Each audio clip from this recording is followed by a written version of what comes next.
ஒரு காதல் படம் வந்து ஹிட் அடித்தால் அந்த ட்ரெண்டிலேயே கதை பண்ணுபவர்கள் தான் தமிழ் சினிமாவில் அதிகம். அந்த வகையில் பேய் சீசன் தமிழ் சினிமாவுக்கு டல் அடித்து விட்டது. பேய் படம் என்று அறிவித்தாலே அது ஓடாது என்கின்ற அளவுக்கு வரிசையாக பேய் படங்களாக குவிந்த ரசிகர்களை சலிப்படைய வைத்துவிட்டன. தமிழ் சினிமாக்காரர்களும் இப்போது பேயை விட்டுவிட்டு ஃபேமிலியை பிடித்திருக்கின்றனர். பாபநாசம் படம் வருவதற்கு முன்பு அந்த படத்திற்கு பெரிய வரவேற்பு இல்லை. ஆனால் ஃபேமிலி ஆடியன்ஸ்க்கு பிடித்து போகவே பாபநாசம் ஹிட்டானது. அதனைத் தொடர்ந்து அஜித் நடிப்பில் வெளியான வேதாளமும் தங்கை சென்டிமெண்ட்டுக்கு முக்கியத்துவம் கொடுத்து வந்த படம்.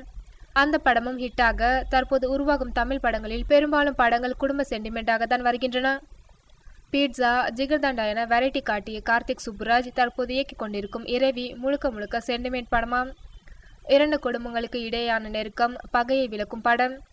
தனுஷ் நடிப்பில் உருவாகியிருக்கும் தங்க மகன் அம்மா சென்டிமெண்ட் தூக்கலான படமாம். அம்மாவின் ஸ்போர்ட்ஸ் கனவை மகன் எப்படி நிறைவேற்றுகின்றான் என்ற ரீதியில் அமைந்துள்ளது இப்படம்.